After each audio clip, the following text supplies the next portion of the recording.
Reports के मुताबिक भारत अब रूस से पहले से भी ज्यादा तेल खरीदने के लिए तैयार हो गया है। रूस ने सितंबर के अंत और अक्टूबर में भारत को $3 से $4 प्रति बैरल तक सस्ता तेल देने का ऑफर दिया है। नरेंद्र मोदी ने चीन में पुतिन के साथ कार में जो मीटिंग की थी, उसमें क्या बात हुई थी, अब उसका राज भी खुलने लगा है और उसे सुनकर भी ट्रंप को झटका ही लगेगा। ट्रंप ये चाह रहे थे कि भारत रूस से कच्चा तेल ना खरीदे, लेकिन अब खबर है कि रूस ने भारत को कच्चे तेल पर और ज्यादा डिस्काउंट ऑफर कर दिया है। रिपोर्ट्स के मुताबिक भारत अब रूस से पहले से भी ज्यादा तेल खरीदने के लिए तैयार हो गया है। रूस ने सितंबर के अंत और अक्टूबर में भारत को $3 से $4 प्रति बैरल तक सस्ता तेल देने का ऑफर दिया है। जुलाई में यह छूट सिर्फ $1 प्रति बैरल थी, जो बढ़कर पिछले कुछ हफ्तों में $2.5 से ऊपर पहुंच गई थी। ब्लूमबर्ग की रिपोर्ट के मुताबिक ट्रंप का एक्स्ट्रा टैरिफ लागू होने के बाद यानी 27 अगस्त से 1 सितंबर के बीच भारत में सरकार और प्राइवेट रिफाइनरीज ने 1,14,00,000 बैरल रूसी तेल इंपोर्ट किया है और अब अनुमान है कि रूस के नए ऑफर के बाद इस महीने के आखिर तक रूसी तेल के आयात में 10 से 20% या रोजाना 1.5 से 3 लाख बैरल की बढ़ोतरी हो सकती है। सूत्रों का दावा है कि रूस की तरफ से तेल का यह ऑफर चीन में पीएम मोदी और रूस के राष्ट्रपति पुतिन के बीच कार में जो बातचीत हुई थी, उसके बाद दिया गया है। यानी वहां कार में घूमते घूमते पूरा गेम घुमा दिया नरेंद्र मोदी के। अरे भाई, दोस्ती तो ठीक है, थोड़ा सस्ता तेल, उसका क्या, तेरे लिए भाई मैं अमेरिका का तेल निकाल दिया। इतना ही नहीं, रूस और भारत के बीच रक्षा सहयोग बढ़ाने पर भी बात हुई दोनों के बीच कार में।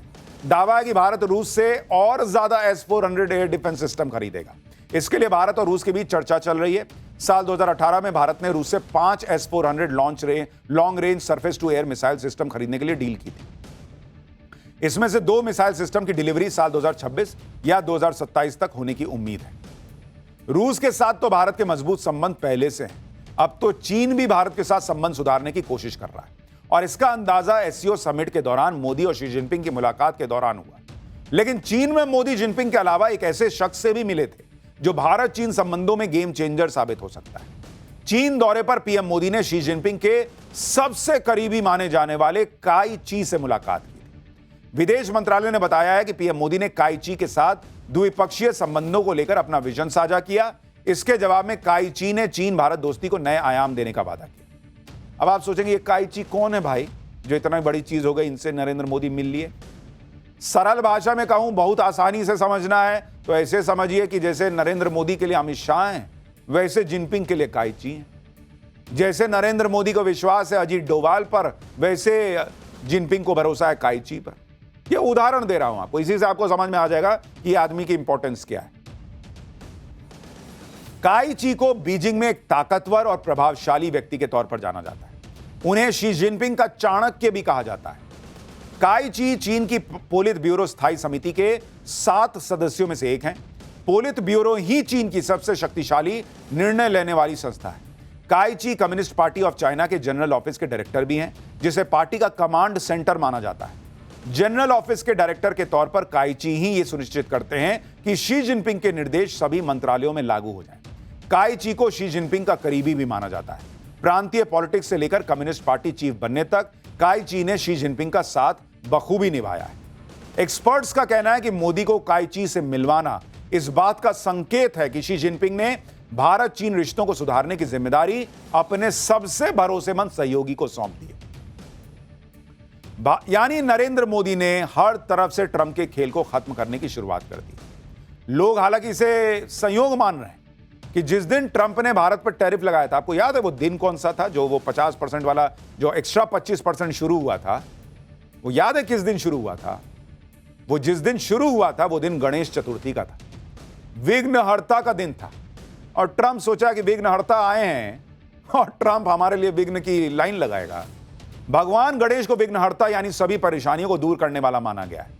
अब आप देखिए कि भारत अपनी सारी चुनौतियों से टकराते हुए कैसे इन विघ्नों से लड़ता हुआ आगे बढ़ता जा रहा है। भारत के साथ कुछ बहुत अच्छा होने वाला है, इसके लिए कुछ दैवीय संकेतों की भी बातें हो रही हैं। इसके लिए पुरी के भगवान जगन्नाथ मंदिर के शिखर की ध्वजा पर चील के बैठने का हवाला दिया जा रहा है, जिसका वीडियो भी सोशल मीडिया पर वायरल हो रहा है। जगन्नाथ मंदिर 224 फुट ऊंचा है और समंदर के किनारे होने से इसके ऊपर हवा का बहाव काफी तेज रहता है और भगवान जगन्नाथ मंदिर की 20 फुट लंबी ध्वजा हमेशा लहराती रहती है। ऐसे में ध्वजा के ऊपर चील के संतुलन बनाकर बैठने का खास मतलब निकाला जा रहा है। और इसे देश के लिए शुभ संकेत बताया जा रहा है। इससे पहले आपको याद होगा पीएम मोदी के संसदीय क्षेत्र वाराणसी के काशी विश्वनाथ मंदिर में सफेद उल्लू के बैठने को भी देश के लिए शुभ संकेत बताया गया था। यानी भारत के लिए सब कुछ शुभ होगा ऐसा जानकारों को लगता है, लेकिन भारत के लिए जो विघ्न आए थे वो तो एक एक करके साइड लगते जा रहे हैं। ये दिखता है। पाठशाला में अब अगली क्लास, जिसमें आपको दिखाने जा रहा हूं पहले मोदी, पुतिन, जिनपिंग, अब जिनपिंग, पुतिन, किम जोंग, चीन में वर्ल्ड ऑर्डर बदल देने वाली परेड का चैप्टर, परमाणु हथियार, 6th generation fighter jet, US तक मार करने वाली मिसाइल, चीन का घातक शक्ति प्रदर्शन, चीन में अमेरिका के दुश्मनों का महामिलन, किम जोंग का वो बयान जिससे अमेरिका में हड़कंप है क्या, और शहबाज ने पुतिन के सामने भारत को लेकर ऐसा क्या कहा कि पाकिस्तान की ही बेइज्जती हो गई। अब इसका चैप्टर। एससीओ समिट के दौरान मोदी, जिनपिंग और पुतिन की तिकड़ी को देखकर पूरी दुनिया में हलचल थी। ट्रंप के लिए इसे कड़ा और बड़ा मैसेज माना गया, लेकिन शी जिनपिंग ने आज वो कर दिया कि बैक टू बैक ट्रंप को और झटका लगा होगा। पहले मोदी, पुतिन, जिनपिंग और अब चीन में एक और तिकड़ी ने ट्रंप की नींद उड़ाई होगी। यह तिकड़ी है जिनपिंग, पुतिन और किम जोंग की, जिन्होंने अमेरिका को कैसे सीधी चुनौती दे दी है आज आपको बताऊंगा। और ट्रंप बहुत अलबलाए हुए हैं, इतना कि उन्होंने मैसेज में लिख दिया। दरअसल आज चीन अपना विक्ट्री डे सेलिब्रेट कर रहा है। दूसरे विश्व युद्ध में जापान पर जीत की खुशी में अपने इतिहास की सबसे बड़ी मिलिट्री परेड निकाल रहा था और ऐसे ऐसे आधुनिक और विध्वंसक हथियारों की प्रदर्शनी चीन कर रहा था जिसे देखकर दुनिया में चर्चा हो रही है। परेड में 100 से ज्यादा हथियार, 45 से ज्यादा सैन्य टुकड़ियां और 100 से ज्यादा विमानों के जरिए चीन ने घातक शक्ति प्रदर्शन किया, इसकी चर्चा हो रही है। इनमें से कई हथियार तो ऐसे हैं जो पहली बार दुनिया के सामने आए। चीन ने ऐसी कौन सी न्यूक्लियर मिसाइल से पर्दा उठाया जिसे देखकर ट्रंप को मैसेज चला गया? चीन ने ऐसा कौन सा ड्रोन दुनिया को दिखा दिया जो अमेरिका के पास भी नहीं है? चीन ने परेड में कौन सा वेपन लॉन्च कर दिया जो अमेरिका के लड़ाकू विमानों को हवा में आग का गोला बना देगा? आज ये सब आपको दिखाऊंगा। लेकिन आप यह भी देखिए कि चीन ने सिर्फ मिलिट्री परेड नहीं की, बल्कि अमेरिका के खिलाफ पूरा पावर शो किया। अमेरिका के दुश्मनों का महामिलन करवा दिया, जिससे अमेरिका में बहुत जबरदस्त चर्चाएं चल रही हैं कि भाई चीन चाह क्या रहा है। चीन में जिनपिंग, पुतिन और किम जोंग को देखकर ट्रंप के होश कैसे उड़े हैं? शहबाज ने पुतिन के सामने भारत को लेकर ऐसा क्या कहा कि पाकिस्तान की बेइज्जती हो गई? दूसरे विश्व युद्ध में जापान पर जीत के 80 साल पूरे होने पर चीन में विक्ट्री डे परेड हुई। चीन की अब तक की सबसे बड़ी मिलिट्री परेड की शुरुआत में राष्ट्रपति शी जिनपिंग ने बीजिंग के थियानमेन चौक पर परेड की सलामी ली। इस दौरान शी जिनपिंग ने माओ स्टाइल का सूट पहनकर made in China limousine car में खड़े होकर सेना का निरीक्षण किया।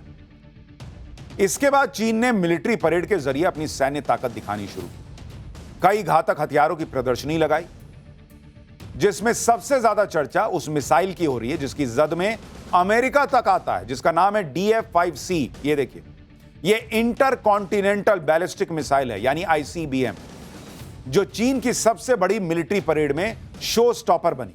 यह मिसाइल एक साथ कई न्यूक्लियर वॉरहेड ले जाने में सक्षम है और इसकी रेंज में सिर्फ अमेरिका ही नहीं बल्कि पूरी दुनिया है। इस मिसाइल को जमीन के अंदर से दागे जाने के लिए डिजाइन किया गया है। कई एक्सपर्ट इसे चीन का परमाणु दानव भी कह रहे हैं। ICBM यानी inter continental ballistic missile DF-5C की रेंज 12,000 किलोमीटर तक बताई जा रही है, यानी इस मिसाइल की रेंज में करीब करीब पूरी दुनिया है। इस मिसाइल की स्पीड 22 मैक यानी 26,950 किलोमीटर प्रति घंटा है, यानी यह मिसाइल चीन से करीब 10,000 किलोमीटर दूर अमेरिका पर 20 मिनट में कहर बरपा सकती है। इसकी पेलोड यानी विस्फोटक ले जाने की क्षमता 3900 किलोग्राम है, जिसमें 10 लाख से 30 lakh ton nuclear warhead fit हो सकता है, जो हिरोशिमा और नागासाकी पर गिराए गए परमाणु बम से करीब 200 गुना ज्यादा ताकतवर है। इस मिसाइल में 12 multiple independently targetable re entry vehicles यानी MIRVs हैं, जिससे एक साथ कई टारगेट हिट किए जा सकते हैं। DF-61 के अलावा चीन ने पहली बार अपनी DF-5C मिसाइल को शोकेस किया है, जो दुनिया की सबसे खतरनाक मिसाइल्स में से एक है। हालांकि इस मिसाइल की ज्यादा डिटेल सामने अभी नहीं आई है, लेकिन बताया जाता है कि इस मिसाइल की रेंज में पूरी दुनिया आती है। और इस मिसाइल को लेकर चीन क्या मैसेज देने की कोशिश कर रहा है, वो भी बड़ा इंपॉर्टेंट है। क्या वो बताना चाह रहा है कि वो पूरी दुनिया पे परमाणु बम गिरा सकता है और दुनिया का कोई भी एयर डिफेंस सिस्टम उसे इंटरसेप्ट नहीं कर पाएगा? परेड में चीन ने एंटी शिप मिसाइल DF-26D भी पेश की, जो एक मध्यम दूरी की मिसाइल है। DF-26D को चीन ने खास तौर से पश्चिमी प्रशांत क्षेत्र में अमेरिकी नौसैनिक ठिकानों को निशाना बनाने के लिए डिजाइन किया है। चीन कई बार अपनी इस मिसाइल का परीक्षण कर चुका है। 2020 में चीन की सेना ने एक वीडियो जारी किया था जिसमें इस मिसाइल का टेस्ट फायर दिखाया गया था। यह मिसाइल परमाणु और पारंपरिक दोनों तरह के हथियार ले जा सकती है। इसकी मारक क्षमता 5000 किलोमीटर तक है। चीन ने इसे गुआम किलर नाम दिया है क्योंकि इसका इस्तेमाल गुआम में अमेरिकी सैन्य ठिकानों को निशाना बनाने के लिए किया जा सकता है। पहली बार चीन ने DF-61 inter continental ballistic missile को दुनिया के सामने पेश किया।